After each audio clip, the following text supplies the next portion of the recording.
All right, we are in the month of Uptober. October is supposed to be a bear market killer month. Today, we had some pretty choppy waters. Big tech started off very green. Tesla had some real violent movement based on news. I'm going to get into all of that. Particularly, I'm going to be talking about Tesla and a handful of scalp trades. Let's get into it. This is the Stocks with Josh show. Thank you for joining me today. Thank you for already hitting the like. Guys, if you need help trading these choppy, volatile markets with real technical analysis, hit the subscribe and the YouTube all notifications bell because that's what I'm coming on here giving you guys each and every day. Pretty much, I gave you guys this sheet that showed you the supports and resistance that we were in between on all of big tech. And I'm going to hold to the fact that we're going to continue to move up and hit those resistances. The SPY is showing a lot of weakness right now while I'm making that video. I had a couple interesting scalps on the SPY today. When it initially dropped, I took a call position, got a nice 30% up, and then waited for it to drop again. Now I'm watching it for entry. But all right, let's just go over a few things. So first of all, I've got to give an honorable mention to Target, which is absolutely getting beat up. If you've been following this page for longer than a year, you know that we started shorting it last year when it was around $174. Actually, between 169 and 174, we entered into some shorts. Initially, that didn't quite work because it was still pushing up towards the top. But overall, I knew that the big picture view of Target was that it was facing a real strong downward move, and I called it all the way down to 125 bucks. Now, I took profits way before that. I've scalped it intraday for puts here and there, but today I just had to mention that it is gotten absolutely hammered down at around 106 bucks, and who knows where the floor is. $100 is sort of a level that is psychological, that it could easily bounce off of. I doubt at this moment, I'm doubting that it's going to break beneath $100 because, again, the reason why the stock is falling is because they're facing some bad earnings down the road. That's what the smart money thinks. The reason why they're facing bad earnings is because they're going to have to be shutting down stores because there's a lot of cities in the United States where these targets are absolutely under attack through smash and grab, and they're just losing hundreds of millions of dollars. In addition to that, they're going to be having these store closings. Now, I was in the beautiful city of Chicago just last week, downtown, had a wonderful time, and we were walking by on the Magnificent Mile, me, Keenan, Grace, and Stock Up with Larry Jones and our wives, and just looking at the different stores. And interestingly, one of the stores that I've almost always gone into whenever I've hit the downtown scene there has been the Nike store. I've always loved the Chicago Nike store. Man, that thing looked like it had been gutted. There was no merchandise on the store. I wasn't quite sure if they had closed up already, but it seemed apparent to me that they were absolutely on the verge of beginning to close those stores. And when you see flagship stores like the Chicago Nike store shutting down, it sends a message that the brick and mortar stores, not a lot of them are going to be able to make it through this storm. A lot of them are going to have to turn to selling their products online and really through the new medium of social media. That's going to have to become the new point of sale contact for a lot of brands. And so they need to reinvent themselves and they need to show the market that they're going to go back up into a rise. Now, I'm going to be watching that $100 level on Target very strategically because it could be getting to a point where it starts to get attractive, but I just wanted to give you guys heads up on that. Definitely didn't expect it to get this low. My target to the downside was 125.20. Shocked to see it this low, so I will be keeping my eye on it for a potential long-term reversal. All right, guys, let's briefly talk about Amazon. I gave you guys the target that it would hit, 129.90, and today was actually a pretty nice choppy day. We had a little bit of movement to the downside, which gave us the opportunity to get in for a small scalp up to 129.90. I want to give you guys some fresh technicals on Amazon because I know that those who follow my page are probably in Amazon. I'm going to continue to be looking for scalps on Amazon up to $136. Now, we don't know for sure that we're going to go that high. We have to see it get above that 129.90 because that right now is going to operate as resistance.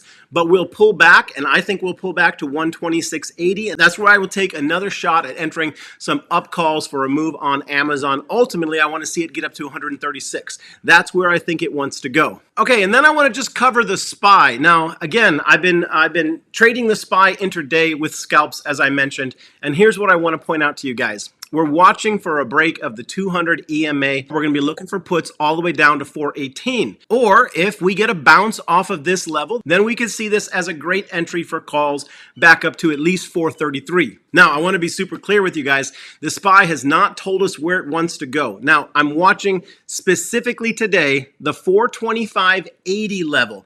If we get above 425.80, I'm leaning bullish. If we close beneath 425.80 today, and then we get another daily candlestick close beneath 425.80 tomorrow, then to me that is strong confirmation that we're going to go down to 418, and I will be in puts for that ride down. But right now, I would say the SPY is right on the line, teetering, and we got to wait for it to tell us what it wants to do. And remember, I'm going to keep driving home the caboose trading strategy. What is the caboose trading strategy? It's take your place is in the last car of the market train. Let the engine, which is the Fed and monetary policy, let the first couple cars, which are BlackRock, State Street, the investment firms and the hedge funds, let them all go ahead of you. Let them choose the direction and the speed, and then you, after you've analyzed it and seen what's ahead, then you can follow along safely. That's what I'm doing. So I'm watching these technicals that I give you guys each and every day. I'm watching if it holds on support. I'm watching if it gets rejected on resistance. All right, let me take a very quick micro station break for you guys to have the opportunity to get free stock. That's right, if you're looking for free stock, there is an offer from a trading platform called Mumu. It's available in the United States, Australia, and some places in Canada. And here in the United States, they're offering up to 16 free stock to open and fund an account. Now, you can click on the link that I'm going to leave in the top pinned comment to get the details of what the offer is available for you for wherever you are. I use Mumu every day. I was swing trading on the app today. I love their tools. You guys know that we're getting ready to go back into earnings season, and that's one of the tools I love the most about Mumu. They've got the best earnings calendar. Plus, I host a chat group on the app called Stock Josh Fam. They had a wonderful meeting yesterday in the app, 3 p.m. Eastern Standard Time, bouncing around ideas for trades this week. It's a great place to meet other traders and get trade ideas, as well as the fact that I've got great leadership over there keeping an eye on it. Thank you, Miss Mary, and thank you, Ertuan, for all of the support for the free chat group on the Mumu Investment app. All right, I also want you guys to check out the Discord. That's where you're going to get more of my trade ideas, my trade setups, and my charts, as well as the fact this week I'm going to do a charting class for members of the Discord. I'm going to do it with Keenan Grace while we're out in Dallas. We've got a trip out to Dallas planned this week, but when I'm there, I'm going to be with Keenan Grace, and we're going to do a video together on some basic charting. If you're not a member of the Discord, there's a Patreon link in the top pinned comment as well. That's a Discord with the Stock Squad. That's 4 traders, myself, Keenan Grace, Stock Up with Larry Jones, and Stockmo. We're all feeding content to that Discord each and every day. Check it out for more content from me. Okay, let's get into Tesla. You guys know Tesla's had a really big day, a really choppy day, a really volatile day, opening up some opportunities for profits, but also providing us a thrilling roller coaster ride. Initially dropped on the news that they slipped with their EV deliveries. Let me share that article with you guys. Tesla slips as EV maker misses estimates for quarterly deliveries. The reason that they gave is that they had scheduled downtime for planned maintenance, which is easily understandable. Guys, you guys know that I think Tesla is a juggernaut. It pulled back significantly. It's still up in 2023, over 100%. I think that Elon's having an incredible year with Tesla, and I think we're going to continue to move forward. And I'm just going to tell you guys right now that my trade strategy hasn't changed. I gave you guys the near-term target of $256.40, and I think that we're going to hit it. I don't see enough pulling us back. Every dip that I see, I'm going to be entering for a scalp opportunity to the upside. And in particular, the support level that I'm going to be watching or hoping for is 245.80. So if we get near that, that's where I would enter some calls, believing that we still are going to get above 256, even as high as 260, 261. Now, Tesla had a really good news story, and that's what caused more life to come back into the stock after the initial deliveries number came out. And that good news story was a positive judge ruling in its favor. Let me read that to you guys. Tesla owners must arbitrate false advertising claims over autopilot feature ruling. So basically, the way it broke down is that the judge ruled there would be no class action lawsuit. A California federal judge has ruled that a group of people who own cars made by Tesla must pursue claims that the company misled the public about its autopilot features in individual arbitration rather than court. The ruling marks a significant victory for Tesla, as it means the company will not have to face class action claims on behalf of much larger groups of vehicle owners. And as a result, when that news came out, that's what pushed the stock higher back to the top of our range. So the last thing I'm going to leave you guys with in regards to Tesla is that we have Q3 earnings right around the corner on October 18th.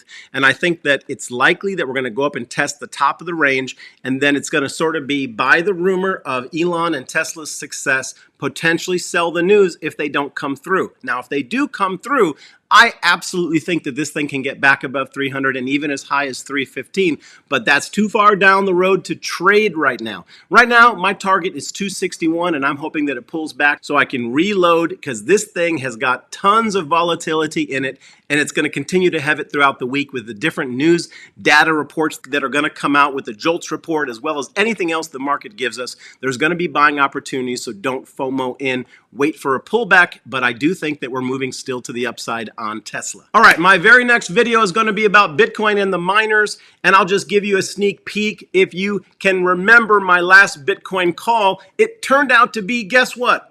100% accurate. I told you guys that we were going to hit 28,500. It was the last Bitcoin prediction that I gave, and we did come up and hit that. The question is, where are we going next, and how will that impact the miners? And that's the subject of my very next video. Hopefully, I'll be able to get that out today, because after I'm done making this video and getting it up, I've got to catch a flight in a couple hours. So my time is tight, but you guys know that I love you, and I'm wishing you all great success in your investing today. And I'm hoping that the technicals that I provide are helping you in that journey. Guys, hit the like, hit the subscribe and the YouTube all notification if you want to go on that journey with me and the Stock Josh fam. Thank you guys again. Peace and blessings. Take care.